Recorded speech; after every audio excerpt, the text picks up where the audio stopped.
It sounds like a political thriller, but this is real. Global trade just seized up in mid-2025, shaking the fragile economy. The drama? A bold Canadian Prime Minister versus a combative American president, both locked in a standoff over a digital tax that could upend everything from car factories to tech jobs.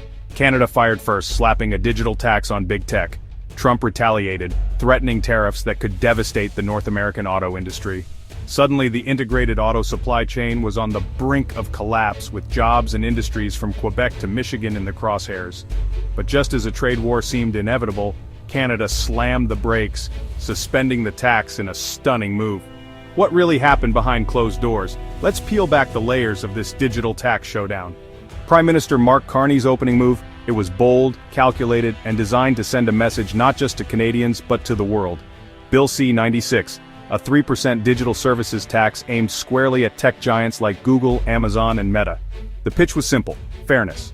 For years, these global corporations had reaped huge profits from Canadian users, yet contributed only a fraction in taxes compared to local businesses. Why should local businesses pay full tax while global tech giants profit from Canadians and pay little? Small business owners across the country had long complained about the uneven playing field, watching as their communities lost revenue to online behemoths. The tax promised over $1 billion annually for public services, money that could fund hospitals, schools, and infrastructure. It was a chance to reinvest in Canada's future, ensuring that everyone paid their fair share. But it was also about digital sovereignty, Canada setting its own rules in the digital age, refusing to let foreign tech giants dictate the terms of engagement. This was about control, independence, and protecting Canadian interests. The tech giants pushed back hard, warning of higher costs for Canadians and less investment. They launched public campaigns, lobbied politicians, and threatened to scale back services. Their message was clear: this tax was a direct attack on American enterprise. Washington took notice, and the diplomatic temperature began to rise. The U.S. Trade Representative called it a violation of trade norms and launched an official investigation, threatening retaliatory tariffs and legal action. The U.S. argued Canada was undermining years of OECD negotiations for a global digital tax solution, insisting that unilateral moves would only create chaos and uncertainty. Carney's team countered: the OECD talks were stalled, and Canada couldn't wait forever while billions slipped away to foreign coffers. The stakes were too high to delay action any longer. What began as a domestic tax policy quickly escalated into an international confrontation, with both sides digging in and the world's media taking notice. The world was watching as Canada challenged the US on digital sovereignty, setting a precedent for other nations considering similar moves. The stage was set for a fierce response, with both governments preparing for a high-stakes showdown that would test alliances and economic ties. The power play had begun, and the outcome would shape the future of digital policy in Canada and beyond. Trump's response? No subtlety, just economic shock and awe. He didn't hesitate or negotiate quietly behind closed doors. Instead, he made his intentions clear for the world to see, using the full force of his office to send a message that the United States would not be pushed around. He blasted Carney and called the digital tax a shakedown, then abruptly halted USMCA trade talks. Trump's real weapon, tariffs, became his go-to move, wielded like a sledgehammer in the middle of delicate negotiations. The world watched as he upended the usual rules of diplomacy. He targeted Canadian aluminum and autos, 25% on aluminum, 10% on cars and parts. These weren't just numbers, they were a direct hit on industries that fuel both economies, threatening thousands of jobs and billions in trade. The auto industry, built on cross-border supply chains, faced chaos. Factories on both sides of the border suddenly found themselves in limbo, unsure if they could keep their lines running or if the next shipment would be their last. Costs would soar, jobs would vanish, and production would grind to a halt. Workers feared layoffs, and communities dependent on manufacturing braced for economic pain. Trump's move was also political, playing to voters in key U.S. states and showing he'd fight for American jobs, even against allies. Markets panicked. The message was clear: America first, no matter the fallout. Stocks fell, the Canadian dollar dropped, and industry groups on both sides of the border pleaded for calm. Investors scrambled to make sense of the new reality, while businesses tried to adapt overnight. The threat of tariffs sent shockwaves through the economy, freezing investments and scrambling supply chains. Uncertainty became the new normal, as companies delayed decisions and waited for clarity.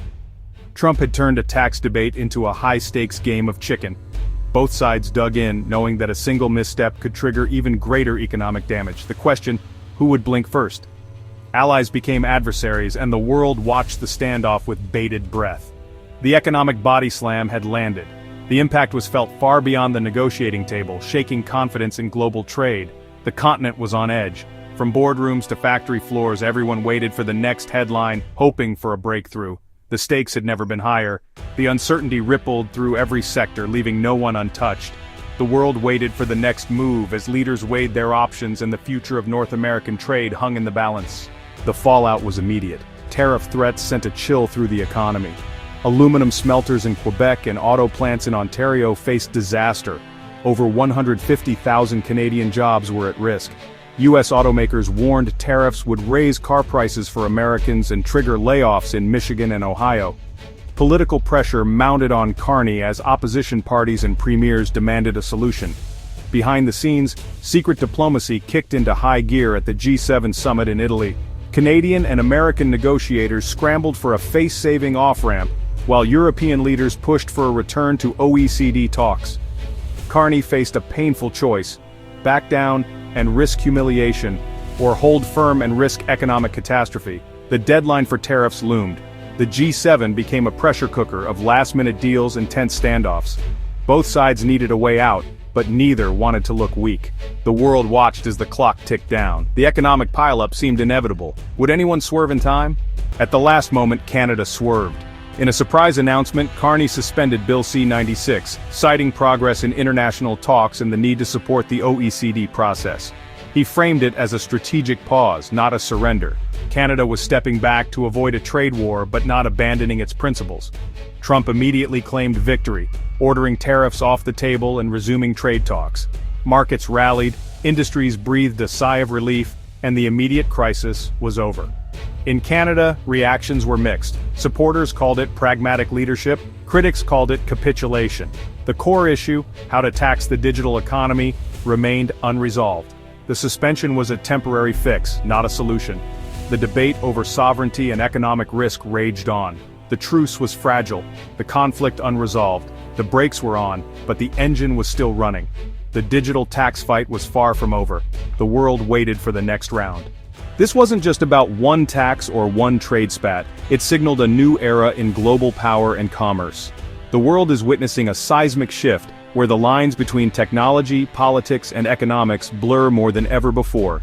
Every decision, every policy, now ripples across continents, affecting not just governments but everyday people and businesses. The old rules of trade can't keep up with a digital world where companies profit everywhere but pay taxes almost nowhere. As digital giants expand, traditional tax systems struggle to adapt, leaving governments scrambling to claim their fair share. This new reality challenges the very foundation of global economics. Canada's failed attempt showed the risks for any country challenging U.S. tech dominance.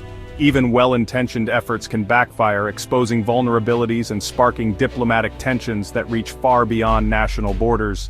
The U.S. treats its tech giants as strategic assets, ready to defend them with tariffs on traditional industries.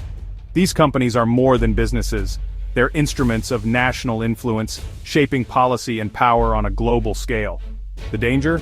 A fractured internet with digital borders and splintered regulations stifling innovation and raising costs.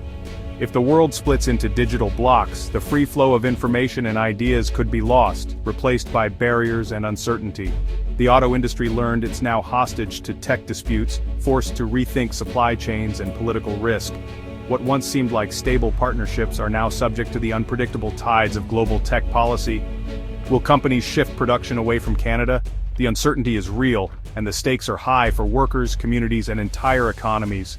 Will friendshoring reshape North American manufacturing? As companies seek stability, new alliances and strategies are emerging, redrawing the map of industry. The battle over digital taxes is just one front in a larger contest for technological supremacy. Nations are racing to set the standards and rules that will define the next era of innovation. Who writes the rules for the future? The US, a global coalition, or no one at all?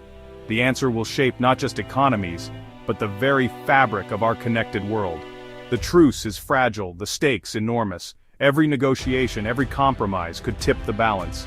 The tectonic plates of global power are still shifting. Alliances form and fracture, and the ground beneath the global economy is anything but stable. The next move could change everything. The world is watching, waiting to see who will shape the digital future, and who will be left behind. So who really won this high-speed standoff?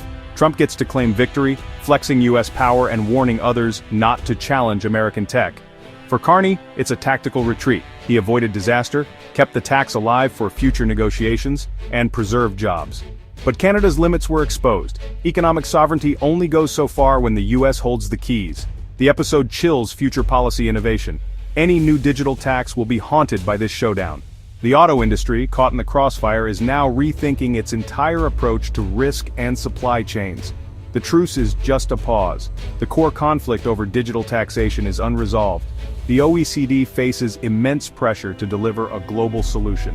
Will another country test US resolve? Will the EU step in? The intersection of tech, trade, and national interest is now the world's most volatile arena. This was just the first lap. The race is far from over. The next chapter is coming. That's how a digital tax nearly crashed the North American economy. What do you think? Was this a smart retreat or a missed opportunity for Canada? Should countries risk trade wars for digital sovereignty? Drop your thoughts in the comments. We want to hear from you. Don't forget to subscribe for more deep dives into tech, trade, and the future of mobility. Every perspective adds to the story. Thanks for watching.